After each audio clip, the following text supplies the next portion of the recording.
साथियों नमस्कार, जोहार। जीटी रोड लाइव में आपका स्वागत है। मैं हूं अभिषेक सिंह। साथियों, एक चर्चा बहुत जोरों की थी, वो थी घाटशिला उपचुनाव की, जो कि हो गया। उसके समानांतर एक चर्चा और थी कि क्या इस चुनाव के बाद बिहार चुनाव, उसके लगे घाटशिला उपचुनाव के बाद इंडिया फोल्डर में एक समीक्षात्मक बैठक होगी क्या, जिसमें एक बहुत बड़ा निर्णय लिया जाना था। निर्णय इस बात का था कि जहां एक तरफ राजद के भरोसे जेएमएम बैठा था कि कम से कम 10 से 12 सीटों पे हम बिहार में चुनाव लड़ेंगे, वो उसकी अपेक्षा पूरी नहीं हो पाई। उसको लेकर के जाहिर सी बात है कि झारखंड में भी एक समीक्षात्मक बैठक जेएमएम की ओर से होनी तय है। अब इसी के साथ साथ में आप देखेंगे कि क्या एक पॉलिटिकल गलियारे में चर्चा बहुत तेज है। तमाम राजनीतिक विशेषज्ञों के साथ साथ पत्रकारों का भी एक कहना है कि भाजपा में भी नेतृत्व परिवर्तन, जो झारखंड का नेतृत्व है, उसकी सुगबुगाहट है क्या बाबूलाल मरांडी अब भी जो है नेता प्रतिपक्ष और भाजपा के प्रदेश अध्यक्ष बने रहेंगे क्या? इन तमाम मुद्दों पे हम चर्चा करेंगे। आप फ्रेम में देख रहे हैं हमारे साथ वरिष्ठ पत्रकार सहरोज कंवर जी हैं। सहरोज सर, भाजपा के अंदर में ये किस तरह की नई सुगबुगाहट आप देख रहे हैं? अरे अब बदलने जा रहा है अध्यक्ष, सीधे सीधे कहें तो जी अभिषेक भाई। अब अध्यक्ष ये सब लुंज पूंजी लोग, बूढ़े बुजुर्ग लोग नहीं रहने वाले। अब देखिएगा, तगड़ा युवा और जवान कोई अध्यक्ष भाजपा को मिलेगा। इतने जो आप देखिए कि अनुभवी लोग बैठे हुए हैं, रघुवर दास है। नहीं बैठे तो किया क्या इन लोगों ने, आप बताइए तो। जी, बिहार में तो ठीक है आप जीत गए, कैसे जीते वो अलग कहानी है। और यहाँ कैसे औंधे मुंह गिर गई भाजपा, जबकि बड़े बड़े तिस्मार खां, बड़े बड़े स्टार प्रचारक, यहाँ के मुख्यमंत्री वहाँ के मुख्यमंत्री आएंगे, और साथ में कई एक से मुख्यमंत्री लगे हुए थे। भाई मधु कोड़ा भी मुख्यमंत्री रहे, रघुवर दास मुख्यमंत्री रहे, बाबूलाल मरांडी मुख्यमंत्री रहे, चंपई सोरेन, टाइगर कोल्हान वो मुख्यमंत्री रहे, ये सारे लोग रहे ना, अर्जुन मुंडा, सारे लोग लगे हुए थे। आज सारे लोग ऐसा कह रहे थे कि बस अब तो भाई जीत जाना है, किला फतेह कर लेना है। शहजादे जो है चंपई सोरेन के, वो एमएलए बन जाएंगे, रिकॉर्ड तोड़ेंगे कि बाप बेटा एक साथ जाएगा विधानसभा। लेकिन कहाँ हुआ, टाइट ऑफिस और रिकॉर्ड तोड़। अभी कह रहे हैं, बाबूलाल मरांडी का बयान आया है कि भाई वो दरअसल सहानुभूति लहर थी, हम लोग को मालूम था, तो काहे कि लड़ रहे थे, स्टार प्रचारक को भेजे थे। चुनाव ही नहीं लड़ना था जब आपको मालूम था कि सहानुभूति लहर, पता था जीत उनकी होगी। अरे चुनाव है, लड़ना पड़ता है, भिड़ना पड़ता है। बिहार में कैसे आप लड़े भिड़े? न सिर्फ झारखंड से, आप देखिए ना, बंगाल से शुभेंदु अधिकारी, सभी लोग आ रहे हैं, मोहन चरण मांझी, तो चक्रवर्ती हैं, जी अपने भाषा में, भाषणों में वो सभी लोग को आपने बुला लिया। सारे स्टार प्रचारक, सारे दिग्गज यहाँ से वहां से सब लगे हुए थे। टाइगर कोल्हान 1.5 महीने से कैंप किए हुए थे। तो इन बुजुर्गों के, अभी एक बात इशारे में हेमंत सोरेन ने कही ना, सोमेश सोरेन के अचानक जो आ गए थे, रांची आ गए थे सोमेश सोरेन मिलने के लिए, तो उनका कहना था कि मजबूत कंधा होना चाहिए जिम्मेदारी संभालने के लिए। तो तारीफ मतलब एक तरफ कर रहे थे कि आपका मजबूत कंधा सोमेश, नौजवान है, और उधर तो बुजुर्गवार संभाले हुए थे, चाचा जी पर कमेंट कर रहे थे, अपने चंपई चाचा पर ही। उनका होगा इशारों में, भाई बिटवीन द लाइन भी समझते हैं ना हम लोग, तो वही इशारा था उनका। और यही भी उन्होंने कहा हेमंत सोरेन के रवानी होने चाहिए खून में। तो एक चर्चा पहले से चली आ रही थी सहरोज जी कि पहले जैसा था कि मंत्री पद मिलता था, आज भी शिक्षा मंत्री का पद मुख्यमंत्री हेमंत सोरेन ने अपने पास ही रखा है। तो क्या नहीं, वो तो मिलेगा ही। हम लोग अभी चर्चा करें भाजपा की, दरअसल एक संदर्भ था, तो भारतीय जनता पार्टी तो मंथन करेगी। अब मंथन करना होगा अगर सरवाइव करना है झारखंड में, तो क्योंकि उनके साथ आरएसएस जैसा बड़ा संगठन है, जिसके विश्व में अब कई जगह शाखा है, वो जब सक्रिय हैं, उसके बावजूद भी ये जब करारी हार हो, तो ये तो मंथन फिर से करना होगा कि चूक कहां से हुई। और आप देखिए ना, जो आदिवासियों के लिए आरक्षित सीट है, वहां से ये जीत ही नहीं पा रहे हैं, और पकड़ भी ढीली हो रही है, पकड़ ढीली हो रही है। इतना आप आदिवासी मुद्दा उठा रहे हैं, सूर्या हासदा उठाए है ना, उसके बाद वो भोगनड्डी का मामला उठाए, हुल दिवस वाला, उसके बाद ये नगड़ी का मामला उठाए, लेकिन सबसे ज्यादा कौन उठा रहे, क्या मामला उठा रहे हैं? घुसपैठिए, बालू, नहीं, सबसे ज्यादा चंपई सोरेन, घुसपैठिए, आदिवासी, ये वो चल नहीं पा रहा। जिनको सोचना होगा कि क्या चलेगा, आदिवासी क्या चाहता है, ये मुद्दा उठाएंगे। और इन लोगों के बस का अब नहीं है, एक्टिव भी नहीं है, नाराज हो गए। इनको पार्टी ने जितना देना था सब कुछ तो दिया भाई, मुख्यमंत्री जैसा पद दिया आपको, बीच में चर्चा चली थी कि रघुवर दास, वही मैं कह रहा था सर जी। कि जब रघुवर दास वापस मुख्य धारा आए में थे, राजनीति के, हाँ। तो ये तमाम चर्चा था कि अब हो सकता है कि बाबूलाल की विदाई तय है, तो रघुवर दास जो है फिर से कमान संभालेंगे भाजपा प्रदेश अध्यक्ष का। बिल्कुल तो क्या अब भी वो पत्ता नहीं चल रहा है सर? तो कहाँ चला ना। उसके बाद देखिए आप कि आदित्य साहू को ले आया गया, वैश्य समाज, है ना। संगठन का काम देखा उन्होंने, संगठन से ही थे वो, संगठन मंत्री थे, और कि वैश्य समाज पर असर पड़ेगा, मतलब यानी कि माइनस करना था रघुवर दास को, ये इशारा था। वो वैश्य समाज से आते हैं, साहू समाज से आते हैं रघुवर दास, तो उनको माइनस किया आदित्य साहू को। आदित्य साहू तो कुछ नहीं कर पाए।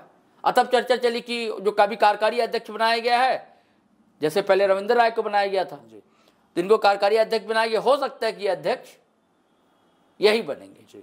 बाबूलाल मरांडी ने भी अपने एक बयान में कहा था कि अध्यक्ष बनेंगे, लेकिन जब परफॉर्मेंस देखती है ना पार्टी ने तो पूरी छूट दी आपको, हाईकमान ने पूरी छूट दी, सभी लोगों को कहा कि लड़ जाइए, भिड़ जाइए, वहां जीतना है सीट को, लेकिन आदित्य साहू कुछ कर सके।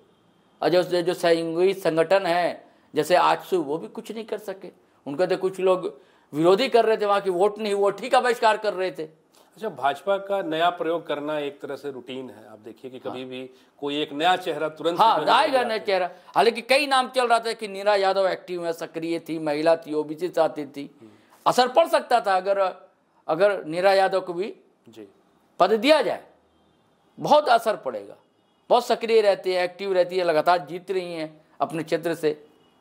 एक महिला चेहरा भी था और ओबीसी चेहरा भी था, नहीं हुआ। कहा जा रहा था कि सीपी सिंह, फिर कहा गया कि नहीं, यहाँ पे वो फॉरवर्ड नहीं चलेगा यहाँ पे। अब ओबीसी इसलिए कि जयराम महतो का जो फैक्टर बड़ा हावी है, हर पार्टी जयराम महतो से परेशान रहती है कि जो उनका बढ़ता गिराफ है उसको लेकर।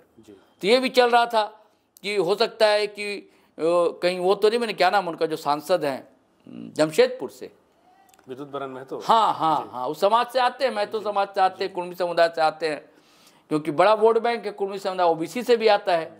लेकिन आदित्य साहू को बढ़ा दिया गया, तो कोई फायदा दिखा नहीं।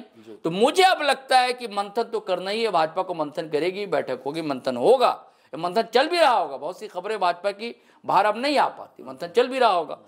और हम लोग का जो आकलन या राजनीतिक पंडित अभिषेक भाई बताते हैं कि अब बूढ़े बुजुर्ग नहीं, पुराने लोग हैं, अब नया मुहावरा, नया चेहरा, नया तेवर, नया अंदाज, है ना, जैसे जो जयराम जैसा बोल सके, निशा भगत जैसा दहाड़ सके, है ना, ऐसे लोग चाहिए।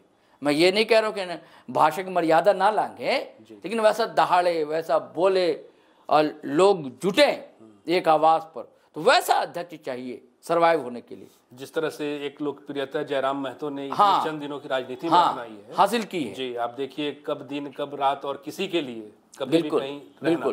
तो इसी तरह के किसी एक युवा नेता की जरूरत है। अब हो सकता है कि वो आदिवासी समाज से हो, या हो सकता है ओबीसी समाज से हो सकता है कि कुर्मी समुदाय से आता हो, तो उनको वैसा ही चेहरा लाने की जरूरत है। और ये मजबूरी है भाजपा की, अगर सर्वाइव करना यहाँ तो करना होगा, और टीम भी बदलनी होगी जी। जो उनकी पूरी टीम बीजेपी की होती है, कार्यकारिणी समिति होती है, और हर जगह जिला वाइज भी नए नए चेहरे बदलने होंगे। लेकिन एक नज़र इस चीज़ को भी नज़रअंदाज नहीं किया जाता सर जी, कि अनुभवी भी तो बहुत लोग हैं यहाँ पे। बाबूलाल मरांडी के समानांतर आप देखिएगा चंपई सोरेन अब भी हैं, उसके साथ रघुवर दास। तो चंपई सोरेन की तो अब कहिए कि पॉलिटिकल कैरियर अब समाप्ति की ओर है जी उनका। एक हम लोग पहले भी कहते हैं कि अस्तित्व वाली बात थी, उनके लिए अस्तित्व वाली बात थी, सिर्फ भाजपा के लिए नहीं, सबसे ज्यादा अस्तित्व वाली बात थी चंपई सोरेन के लिए। और इसी तरह से आप देखिएगा कि रघुवर सरकार से भी काफी उम्मीदें थी 2019 के चुनाव में, बहुत ज्यादा थी। देखिए काम भी अच्छा किया था रघुवर दास ने, और लोकप्रियता भी थी। एरोगेंसी जो थी उनके अंदर, कहा जाता है कि अहंकार था थोड़ा, और अधिकारियों को लेकर थोड़ा था, है ना, और कार्यकर्ताओं को भी लेकर। तो इस कारण से थोड़ी नाराजगी थी अधिकारियों में भी, आम लोगों में भी, और कार्यकर्ताओं के बीच भी, ये कारण था। तो ऐसा कोई चेहरा आपको भावी नजर आ रहा है सर? नहीं, कई चेहरे हो सकते हैं, बहुत कई चेहरे हो सकते हैं, कई चेहरे हैं भारतीय जनता पार्टी के अंदर, युवा कई चेहरे हैं जी, और जो सक्रिय भी रहते हैं, एक्टिव रहते हैं। ये आपने सही कहा कि देखिए चंपई सोरेन भी ऐसा नहीं है, चुनाव परिणाम के बाद एक्टिव है, सोशल मीडिया पे या लोगों से मिलना जुलना, आना जाना, कार्यक्रम में शामिल होना, लगातार सक्रिय हैं जी। चंपई सोरेन। सक्रियता उनकी उस वक्त भी देखी गई जब घाटशिला उपचुनाव का घोषणा हो गया था जी। उसके बाद से तमाम दिनों में आप देखिएगा कि वो वहीं थे। हाँ, काफी नजर भी आए, हाँ। सोशल मीडिया पे हो या कोई सामाजिक कार्यक्रम हो या सांस्कृतिक कार्यक्रम हो, जी। उनमें भी वो बढ़ चढ़कर वहां हिस्सा लिए। हाँ, हाँ। और स्थानीय मुद्दों को उठाने वाले भी वही थे वहाँ। हाँ बिल्कुल उठा रहे थे जी। लेकिन वो एक पर केंद्रित कर दिए ना, बस घुसपैठियों पे ज्यादा फोकस हो गया। सारे मुद्दे उठाने चाहिए थे, जी। लास्ट में आकर उसी पर केंद्रित कर दिया और लोग भी उसी पर।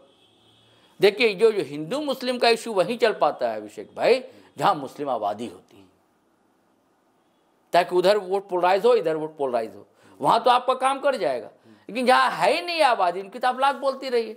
आदिवासियों को लगता है कि अरे ऐसा जो कर रहे हैं इतना नहीं है उनका दखल, हमारी ही चलती है यहाँ पे, है कि नहीं। हाँ तो वो काम नहीं किया, आप कहीं और चलाते हैं आप तो करता है। हालांकि विधानसभा चुनाव के वक्त भी तो चलाए थे, उधर कहाँ चला था जी। नहीं चल पाया। तो आदिवासी को क्या चाहिए ये समझ नहीं पा रहे। और अभी मतलब छत्र राज है कह लीजिए अभी इनका आदिवासियों के दिल पर, हेमंत सोरेन। आसान नहीं है। अब कैसी सरकार ये चलती है, शुरुआत है कि नहीं। पहले कहा जाता था कि संथाल इनका गढ़ है, लेकिन हाँ। अब इनकी जो छवि है हाँ। ये काफी बड़ी मतलब गुरु जी से ज्यादा हेमंत सोरेन ने बढ़ा लिया, जी बिल्कुल, अपनी पार्टी का विस्तार किया है और आसपास पड़ोस के राज्यों में भी विस्तार हो रहा है पार्टी का। तो इनको झारखंड में अगर इनको फतह करना पूरा किला भारत का, तो भैया हिंदी प्रदेश पर तो फोकस कर रहे हैं जैसे अभी फोकस किया बिहार में। बिहार में भी अपने बल पे सरकार नहीं बना सक रही है भाजपा जी। अपने बल पर वहां भी सरकार नहीं बना सक रही है। तो लेकिन ये भी हिंदी बेल्ट ही आता है, तो यहां भी ताकत लगानी होगी और चेहरे तो बदलने होंगे। बिना युवा चेहरा को सामने लाए पार्टी आगे नहीं बढ़ेगी। तो साथियों सुगबुगाहट तो है और कयास यह भी लगाया जा रहा है कि आने वाले वक्त में भाजपा में एक बड़ा मूलचूल परिवर्तन देखने के लिए झारखंड में मिलेगा। बहरहाल कौन होगा वो नया चेहरा, वो युवा होगा या फिर कौन होगा, इस पे चर्चा हम आगे के वीडियो में करेंगे। आज के लिए साथियों बस इतना ही। जाते जाते आपसे वही आग्रह कि अगर आपने हमारे चैनल को सब्सक्राइब नहीं किया तो जरूर कर लीजिए, हमारे वीडियो को लाइक जरूर कीजिए, शेयर भी जरूर कीजिए और कमेंट भी जरूर कीजिए। आज्ञा दीजिए, नमस्कार, जय हिंद, जय भारत।